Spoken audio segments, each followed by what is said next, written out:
Hello, good morning, जोहार। मैं संजय और आप देख रहे हैं न्यूज झारखंड। चलिए जानते हैं आज की मुख्य 25 बड़ी खबरों को। पहली बड़ी खबर की बात करें तो गरीब बाइक चालकों को सस्ते दर पर कब से पेट्रोल देगी हेमंत सोरेन। दुमका के उपायुक्त ने बताया समय। झारखंड के मुख्यमंत्री हेमंत सोरेन ने 2 वर्ष के कार्यकाल पूरे करने पर 29 दिसंबर 2021 को गरीबों को सस्ते दर पर पेट्रोल देने की घोषणा कर देश भर का ध्यान अपनी ओर खींचा था। हालांकि यह नहीं बताया था कि कब और कहां से योजना का शुभारंभ होगा। अब इस योजना के बारे में विस्तार जानकारी सामने आ गई है। यह जानकारी दुमका के उपायुक्त रविशंकर शुक्ला ने दी है। दरअसल 26 जनवरी को गणतंत्र दिवस समारोह के शुभ अवसर पर मुख्यमंत्री हेमंत सोरेन दुमका में ध्वजारोहण करेंगे और इसी दौरान वे गरीब बाइक चालकों को 25 रुपए सस्ते दर पर पेट्रोल देने की योजना का शुभारंभ करेंगे। इसकी तैयारी दुमका जिला प्रशासन की तरफ से जोर शोर से की जा रही है। झारखंड के वैसे लाभुक जो राष्ट्रीय खाद्य सुरक्षा एवं झारखंड खाद्य सुरक्षा योजना के कार्ड धारक हैं, यानी जिनके पास राशन कार्ड है, उन्हें 26 जनवरी से पेट्रोल की वर्तमान कीमत पर 25 रुपए प्रति लीटर के हिसाब से प्रति माह 10 लीटर पेट्रोल पर सब्सिडी दी जाएगी। गणतंत्र दिवस के मौके पर मुख्यमंत्री हेमंत सोरेन दुमका से इस महत्वाकांक्षी योजना की शुरुआत करेंगे। इस योजना को धरातल पर उतारने के लिए प्रशासनिक स्तर पर तैयारियां शुरू कर दी गई है। 19 जनवरी को इस योजना को संचालित करने के लिए संबंधित ऐप की लॉन्चिंग रांची से की जाएगी। दुमका जिला प्रशासन की ओर से 26 जनवरी को अधिक से अधिक लाभुकों को इस योजना से जोड़ने की पहल तेज कर दी गई है। अगली बड़ी खबर की बात करें तो झारखंड सरकार की बड़ी तैयारी। कैबिनेट में 10,000 नौकरियों पर लग सकती है मुहर। युवाओं को रोजगार देने को लेकर हेमंत सरकार रेस है। नियुक्ति नियमावलियों में संशोधन के बाद विभिन्न विभागों में नियुक्तियों का रास्ता साफ हो गया है। बुधवार को होने वाली राज्य कैबिनेट की बैठक में 10,000 नौकरियां देने के निर्णय पर मुहर लगने की उम्मीद है। अभी तक की तैयारियों के अनुसार सरकार आम लोगों को राहत और रोजगार देने वाले कई निर्णयों को जमीन पर उतारेगी और कैबिनेट में इससे संबंधित कई प्रस्ताव आने वाले हैं। सूत्रों के अनुसार 19 जनवरी 2022 को होने वाली कैबिनेट की बैठक के लिए प्रस्तावों की संख्या 40 से अधिक हो सकती है, जिसमें रोजगार के अवसर मुहैया कराने वाले प्रस्ताव प्रमुख हैं। माध्यमिक शिक्षक, +2 शिक्षक और कई प्रकार की नौकरियों के लिए नियमावली में संशोधन किया जा चुका है और अब इससे कैबिनेट से स्वीकृति मिल जाएगी। माना जा रहा है कि अब तक जितनी नियमावली को स्वीकृत की गई है उसके हिसाब से 10,000 के करीब नौकरियों का मार्ग प्रशस्त हो रहा है। अगली बड़ी खबर की बात करें तो टीकाकरण के साथ स्कूल खोले जाने पर गंभीरता से हो विचार। पासवा। झारखंड प्रदेश private school and children welfare association Paswa ने राज्य सरकार के कोरोना की गाइडलाइन का समर्थन करते हुए स्कूलों में किशोरों के टीकाकरण में पूर्ण सहयोग की बात कही है।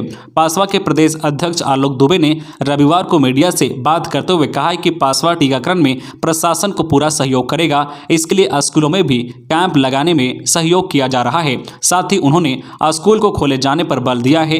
कहा है कि कोरोना काल में जब दुनिया का हर काम हो रहा है तो स्कूल खोलने और ऑफलाइन क्लास शुरू करने की हर संभावनाओं पर गंभीरतापूर्वक विचार करना चाहिए। उन्होंने बताया कि स्कूलों में ऑफलाइन क्लास शुरू करने के मुद्दे को लेकर कल 18 जनवरी को राज्य के सभी जिलों के उपायुक्तों के माध्यम से मुख्यमंत्री को ज्ञापन सौंपा जाएगा। अगली बड़ी खबर की बात करें तो झारखंड में अभी ठंड से नहीं मिलेगी राहत। पश्चिमी विक्षोभ के असर के कारण ठंड का असर रहेगा और कनकनी से परेशानी बनी रहेगी। आसमान में बादल छाए रहेंगे और मौसम शुष्क रहेगा। मौसम विज्ञान केंद्र ने बताया कि अगले 2 से 3 दिनों के दौरान न्यूनतम तापमान में 2 से 4 डिग्री की गिरावट हो सकती है। मौसम विभाग ने रांची और इसके आसपास के क्षेत्रों में मौसम के शुष्क रहने की संभावना जताई है। अगले 2 दिनों तक तापमान में भी 2 से 4 डिग्री सेल्सियस कम रहने की संभावना है। साथ ही सूबे के सभी हिस्सों में 2 से 3 दिनों तक सुबह में कोहरा व धुंध रहने की संभावना है। वहीं आज 17 जनवरी को सुबह में कोहरा व धुंध छाया रहेगा, बाद में आसमान साफ रहेगा। अधिकतम तापमान 20 डिग्री सेल्सियस जबकि न्यूनतम तापमान 9 डिग्री सेल्सियस रहने की आज संभावना है। वहीं कल की बात करें तो कल भी सुबह में कोहरा व धुंध छाया रहेगा, बाद में आसमान साफ रहेगा। खबरों में आगे बढ़ने से पहले आपसे रिक्वेस्ट है कि अगर आप चैनल को सब्सक्राइब नहीं किए हैं तो प्लीज चैनल को सब्सक्राइब करके बेल आइकन प्रेस कर दे, जिससे आपको झारखंड की हर छोटी बड़ी खबर का अपडेट आप तक पहुंचता रहे। चलिए बढ़ते हैं खबरों की ओर। अगली बड़ी खबर की बात करें तो झारखंड की राजधानी रांची में नाबालिग को अगवा कर गैंगरेप रेपिस्ट पकड़ से बाहर। झारखंड की राजधानी रांची में रविवार सुबह एक नाबालिग से बलात्कार का मामला सामने आया है। बताया गया है कि कार सवार 3 अपराधियों ने मॉर्निंग वॉक पर निकली 3 लड़कियों में से एक को पकड़ लिया और कार में सामूहिक बलात्कार किया। यह मामला चाल्हो थाना क्षेत्र के महुआ टोली का है। पुलिस इस मामले की जांच में जुटी है और अपराधियों की गिरफ्तारी के लिए छापेमारी की जा रही है। खलारी डीएसपी ने दोपहर को बताया है कि अपराधियों का पता लगाने के लिए वारदात के मौके पर मौजूद बाकी 2 लड़कियों से पूछताछ की जा रही है। सूत्रों ने बताया कि गांव की 3 लड़कियां रविवार सुबह तकरीबन 5:30 बजे रोज की तरह वॉक पर निकली थी। तभी 3 युवकों ने कार से उन्हें खदेड़ना शुरू कर दिया। 2 लड़कियां तो खुद को बचाकर भाग निकली, जबकि एक लड़की उन बदमाशों के हाथ लग गई। अगली बड़ी खबर की बात करें तो सिमडेगा जिले में कोरोना विस्फोट, मिले 223 नए संक्रमित। जिले में रविवार को अब तक सबसे अधिक कोरोना संक्रमित मिले हैं। जिले में रविवार को जांच में 223 व्यक्ति कोरोना संक्रमित पाए गए हैं। 64 व्यक्ति स्वस्थ भी हुए हैं। जिले में अब तक 8,173 केस पाए गए हैं, जिसमें से 7,698 व्यक्ति स्वस्थ हो गए हैं। वहीं अब तक 92 लोगों की मृत्यु हुई है। जिले में सक्रिय केस 383 है। अगली बड़ी खबर की बात करें तो झारखंड में जंगल राज, हर दिन हत्या, लूट, बलात्कार, अवैध उत्खनन, बढ़ते नक्सलवाद की खबरें सुर्खियों में। अन्नपूर्णा देवी पलामू जिले के नावा बाजार थाना के पूर्व थाना प्रभारी लालजी यादव की संदिग्ध आत्महत्या और राज्य में कानून व्यवस्था की बिगड़ती स्थिति का आरोप लगाकर प्रदेश बीजेपी का एक प्रतिनिधिमंडल राज्यपाल रमेश बैस से मिला। प्रतिनिधिमंडल की अगुवाई केंद्रीय मंत्री अन्नपूर्णा देवी कर रही थी। इस दौरान केंद्रीय राज्य मंत्री ने थाना प्रभारी के तथाकथित आत्महत्या पर सवाल खड़ा करते हुए राज्यपाल से इसकी सीबीआई जांच की मांग की। इसके लिए बीजेपी ने राज्यपाल को एक ज्ञापन भी सौंपा। वही केंद्रीय राज्य मंत्री ने कहा है कि आज झारखंड राज्य पूरी तरह से जंगल राज में प्रवेश कर चुका है। हत्या, लूट, बलात्कार, अवैध उत्खनन, बढ़ते नक्सलवाद, खनिजों की तस्करी से संबंधित खबरें मीडिया की दैनिक सुर्खियां हैं। प्रतिनिधिमंडल में प्रदेश महामंत्री बाल मुकुंद सहाय, पूर्व मंत्री एवं कोडरमा की विधायक नीरा यादव, वरिष्ठ नेता एवं पूर्व विधायक मनोज यादव शामिल थे। अगली बड़ी खबर की बात करें, किसी घटना को अंजाम देने पहुंचे नाबालिग समेत पीएलएफआई का 3 नक्सली गिरफ्तार, हथियार भी बरामद। खूंटी जिला पुलिस को नक्सली संगठन पीएलएफआई के उग्रवादियों के खिलाफ फिर एक सफलता मिली है। रनिया थाना क्षेत्र के रंगरोड़ी गांव की ओर किसी घटना को अंजाम देने के लिए पहुंचे 3 पीएलएफआई नक्सलियों को पुलिस ने गिरफ्तार किया है। इसमें एक नाबालिग है। पुलिस को इन नक्सलियों के पास से कई असलहे भी बरामद किए गए हैं। इस बात की जानकारी एसपी आशुतोष शेखर ने दी है। खूंटी एसपी ने कहा है कि गिरफ्तार पीएलएफआई नक्सलियों में डाहू पूर्णा पानी निवासी विश्राम के कोनगाड़ी उर्फ मोटा उर्फ सुकरा, उड़ीकेला बड़का टोली गांव निवासी कुलेन कोनगाड़ी और एक नाबालिग शामिल हैं। नाबालिग को बाल सुधार गृह भेज दिया गया है। वहीं अन्य 2 उग्रवादियों को पुलिस ने जेल भेज दिया है। पुलिस ने इनके पास से .303 का 2 गोली, 2 पीएलएफआई पर्चा और 3 चंदा रसीद, 1 मोबाइल और 1 बाइक बरामद की है। अगली बड़ी खबर की बात करें तो दुमका में कोरोना काबू में, अस्पताल में कोई नहीं। रविवार को लगातार दूसरे दिन दुमका में राहत भरी खबर आई है। शनिवार को जहां 93 व्यक्ति कोरोना संक्रमित पाए गए थे और 296 इससे रिकवर हुए थे, वहीं रविवार को जिले में 2 बच्चे समेत 38 लोग ही कोरोना पॉजिटिव पाए गए हैं, जबकि इससे रिकवर होने वालों की संख्या 304 तक पहुंच गई है। इसके साथ ही शनिवार को कोरोना के एक्टिव मरीजों का जो आंकड़ा 645 था, वह रविवार को घटकर 304 पर रह गया है। अगली बड़ी खबर की बात करें तो धनबाद से गिरिडीह के बीच चलेगी छुकछुकिया, जल्द शुरू होगा रेल लाइन बिछाने का काम। धनबाद से गिरिडीह तक घने जंगलों से घिरी पहाड़ियों और नदियों के ऊपर से गुजरने वाली ट्रेन के सफर का ख्वाब देख रहे यात्रियों के लिए अच्छी खबर है। रेलवे ने Dhanbad Giridih rail line project चालू करने की घोषणा कर दी है। धनबाद से गिरिडीह के बीच 70.70 किलोमीटर लंबी रेल लाइन बिछाई जानी है, जिससे तकरीबन 50 किलोमीटर का हिस्सा धनबाद जिले की सीमा में है और 20 किलोमीटर का हिस्सा गिरिडीह में है। बता दें कि धनबाद की ओर से लाइन बिछानी शुरू होगी। 20 किलोमीटर लंबी लाइन बिछाने का काम जल्द शुरू होने की उम्मीद है।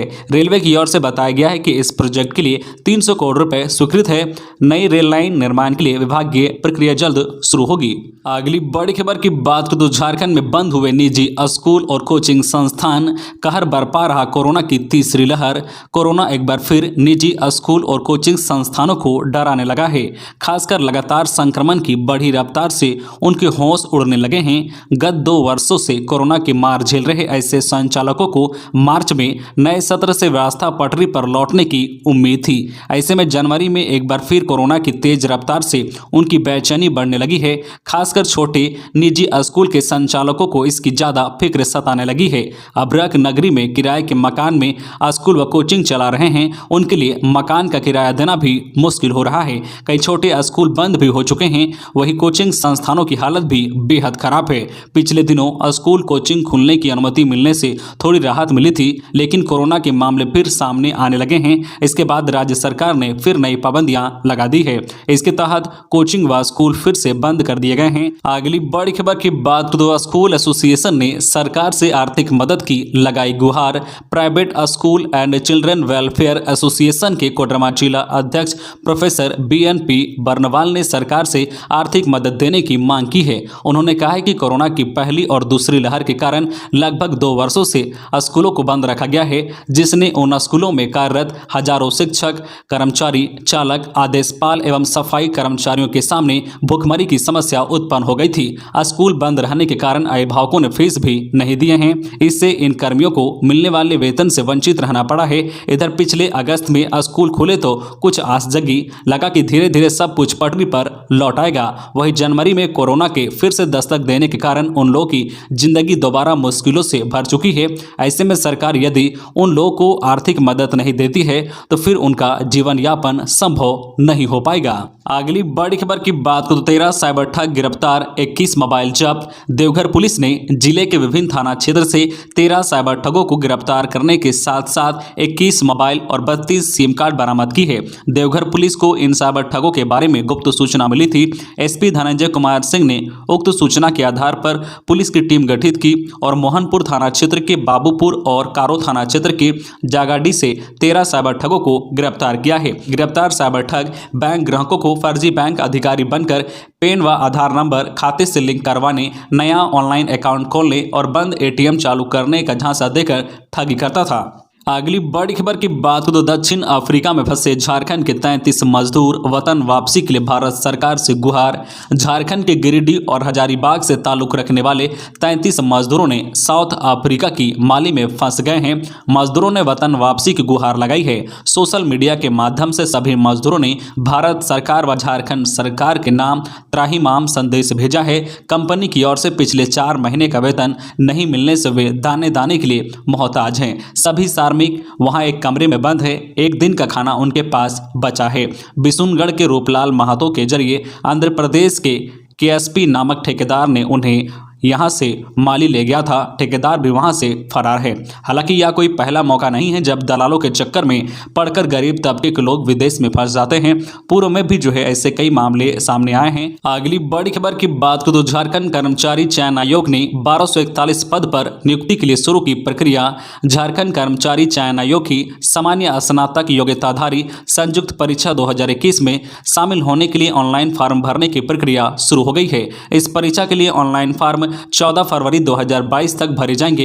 वही डिप्लोमा स्तरीय संयुक्त प्रतियोगिता परीक्षा के लिए 23 जनवरी 2022 से ऑनलाइन फॉर्म भरे जाएंगे। दोनों प्रतियोगिता परीक्षाओं के माध्यम से कुल 1241 पदों पर नियुक्ति होगी। सामान्य स्नातक योग्यताधारी संयुक्त परीक्षा के माध्यम से झारखंड सरकार के विभागों में 956 विभिन्न पदों पर नियुक्ति होगी। इसमें सहायक प्रशाखा पदाधिकारी के 384, कन्या सचिवालय सहायक के 322, प्रखंड आपूर्ति पदाधिकारी के 245 पद और योजना सहायक के 5 पद शामिल हैं। इसी तरह डिप्लोमा स्तरीय संयुक्त प्रतियोगिता परीक्षा में शामिल होने के लिए 23 जनवरी 2022 से ऑनलाइन फॉर्म भरे जाएंगे।